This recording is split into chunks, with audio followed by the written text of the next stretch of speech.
From humble beginnings to a mainstay in the Frontier League, the Windy City ThunderBolts have been thrilling fans for decades.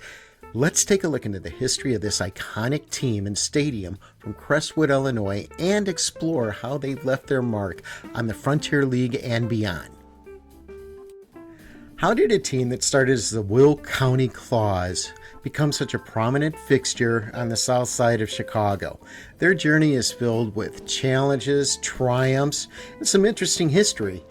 Let's discover the legacy of the Windy City ThunderBolts. It all began in 1995 when the franchise was known as the Will County Claws. Playing at Lewis University's Brennan Field, they competed in the struggling North Central League, which folded after just 2 seasons. The team then became the Cook County Cheetahs and joined the Heartland League.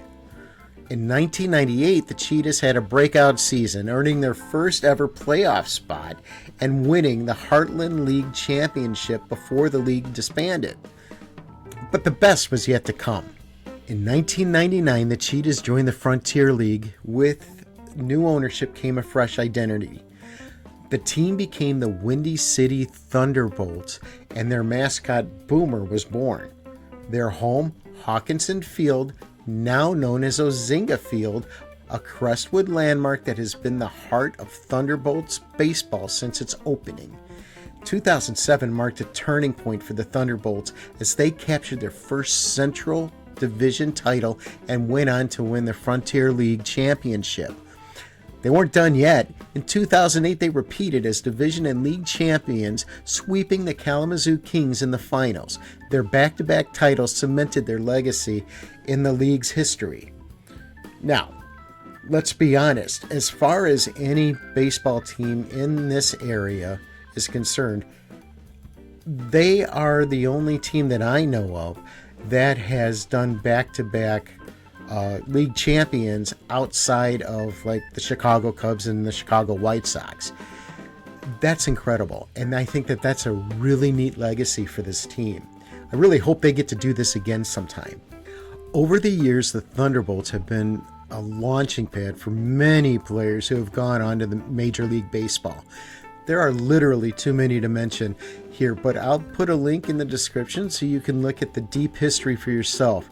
There are players on this list that started here, have played for the NPB, KBO, and ABL. ABL I didn't really know, I don't know much about, but it's called the Australian Baseball League. And of course, MLB. In fact, all 30 MLB teams have signed players from the Frontier League, with the Thunderbolts being a key contributor to the pipeline. Since 1999, Ozinga Field has been home to the Thunderbolts. Located just outside of Chicago, this ballpark is a fan favorite, hosting countless memorable games and events. Easily accessible from the south suburbs, Ozinga Field is more than just a stadium, it's a community hub for Crestwood. One of the more interesting things that I learned about this ballpark is that other events are regularly scheduled here, including wrestling every Thursday night. If it's still there next year, I promise we'll visit this one together. Ozinga Field seats 3,200 fans and has the following dimensions. Left field foul line is 330 feet. Center field is 390 feet. Right field foul line is 330 feet. The wall height is 8 feet. The field also has a synthetic turf surface, but was originally grass when it was first opened. Some of the field's rules include that a ball that hits the protective net behind right field is a home run or a ground rule double. A ball that hits the batter's eye above the yellow line is a home run or ground rule double.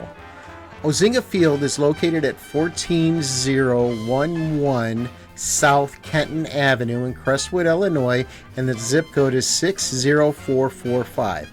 It's easily accessible from Chicagoland, being 2 blocks east of Cicero Avenue off the Midlothian Turnpike and 1.5 miles south of I-294. It's also located about 10 miles south of Midway Airport. I would say this is a Southside ballpark. For those who are watching this, like outside of Chicago, that means that I would say most of the Thunderbolts fans are also Chicago White Sox fans. More so than the Chicago Cubs, actually. At least the day I visited, fans typically wore a Thunderbolts cap or a White Sox cap. I did see a couple of Chicago Cubs caps, but they are definitely the outlier here. Please don't take this the wrong way. Everybody is welcome here. But their symbolic ties to the Chicago White Sox are deep. In fact, even their manager is the Southsider. Bobby Jenks began his first season as field manager of the Windy City ThunderBolts in 2024. Jenks is best known to the south side of Chicago and its suburbs as the star rookie closer of the 2005 World Series champs Chicago White Sox. In fact, I feel the symbolic ties to the White Sox can be seen in the field itself. Ozinga Field and Old Comiskey Park, though built in different eras and for different scales of baseball, share several key similarities in terms of their design and fan experience. Here's a look at some of those commonalities. The first one is brick and steel construction. Both Ozinga Field and Old Comiskey Park utilize brick and steel in their construction, which was a hallmark of early 20th century ballparks. While Old Comiskey Park featured more prominent red brick or Chicago red brick in its exterior design, Ozinga Field incorporates brick as part of its aesthetic as well, reflecting a similar sense of tradition and using durable, familiar materials. The second thing is an intimate fan experience. One of the core aspects of Old Comiskey Park was its ability to bring fans close to the action, creating an energetic and immersive atmosphere. Ozinga Park shares this focus, designed to create an intimate experience where the fans feel connected to the game, even though it's much smaller in scale. In both parks, the sightlines are designed to prioritize the fans' proximity to the field, emphasizing engagement with the on-field action. Now, what I'm trying to really say in another way is that the upper deck is basically above the lower deck. Now, why is that important? Because traditionally the upper deck is cheap seats, right? I mean, we all know this. The higher up you are, the further you are back. If you look at MLB ballparks today, you'll notice that the lower deck is here and then the upper deck is here. Now, Guaranteed Rate Field does the same thing. That's why the last row, when it was first built, you could almost see the pilots flying an airplane when they were landing at Midway or at O'Hare or something like that. You're really, really high up, and it was really steep. What's happening here is that they're trying to keep that upper deck close to the field, or is at least as close to the field as possible. Now that's really important because one, you get more foul balls there. The other thing that's really important, at least from my experiences and watching so many games in my life, is that you can hear the players talk.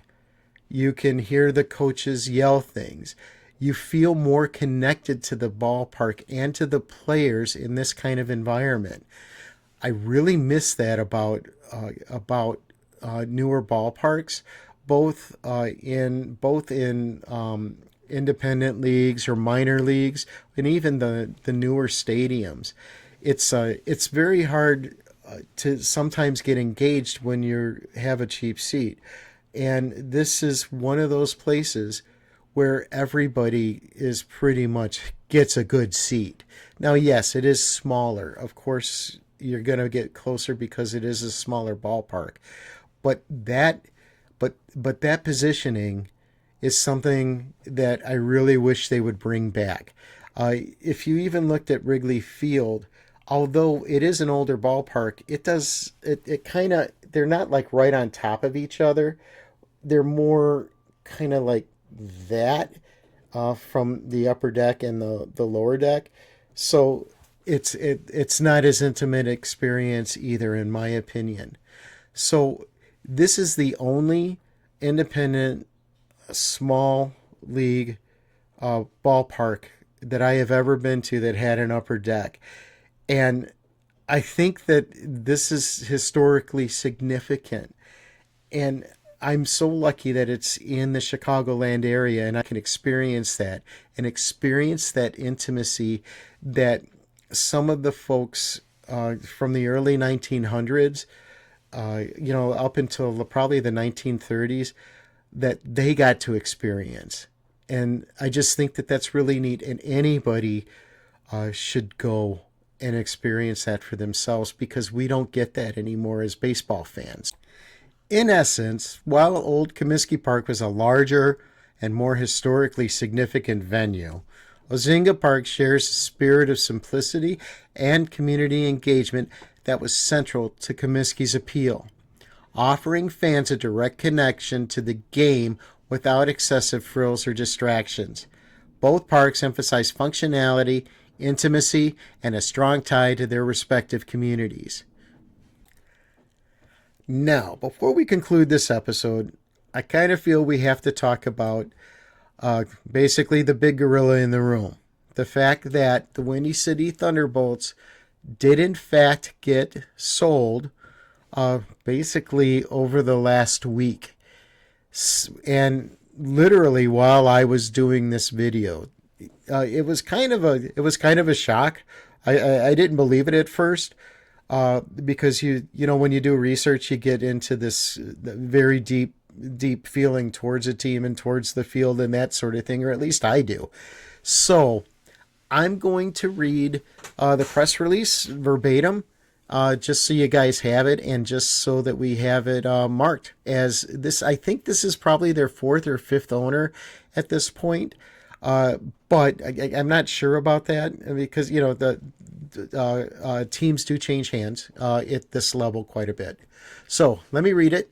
The Windy City ThunderBolts are excited to announce the sale of the franchise to an ownership group led by David DeBello, which was finalized on Friday afternoon. This press release was 10/7/2024 at 9 a.m. DeBello and his partners have owned the Frontier League's Florence Y'all since 2019. We want to bring an elevated baseball experience to Windy City while also focusing on building a strong community and having fun, DeBello said. The new ownership group is taking over the Thunderbolts from Brian Kahn, who had owned the team for the last 4 years. I want to thank Brian Kahn for his commitment to our organization and wish him nothing but the best in his future endeavors, said Windy City's general manager, Mike Fershave. I'm sorry if I messed that up.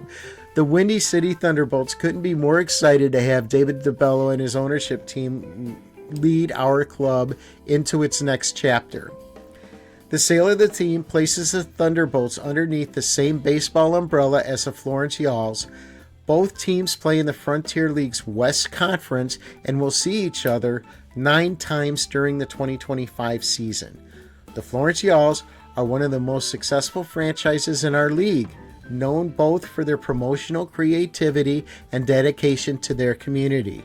We look forward to the new ideas and fresh approach that comes with new leadership. Vershave, I'm sorry, I'm really sorry, don't know how to say that, said.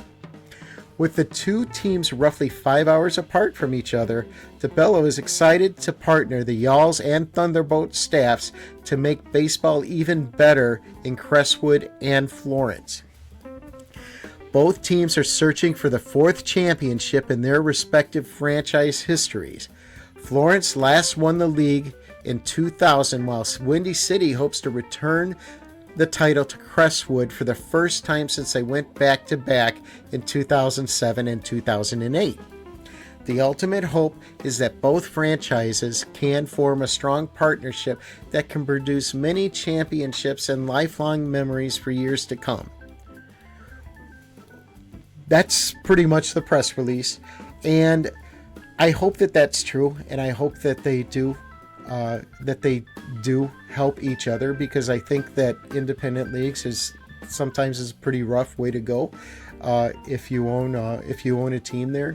especially compared to the fact that there's so many different leagues out there and so many different ball clubs. So I wish the new owners nothing but the best. All I could say is from my research and from my participation in watching this team and over the last few years is that there's some very good fans here, and the field is awesome in its construction and the way that it is set up, which I kind of feel is unique. So I do hope that you bring positive change to it, but I hope you remember those things as well. That being said, I want to thank you for watching. If you've watched this long, please like and subscribe if you like this sort of thing. And I'll see you again next week. Have a great week, everybody.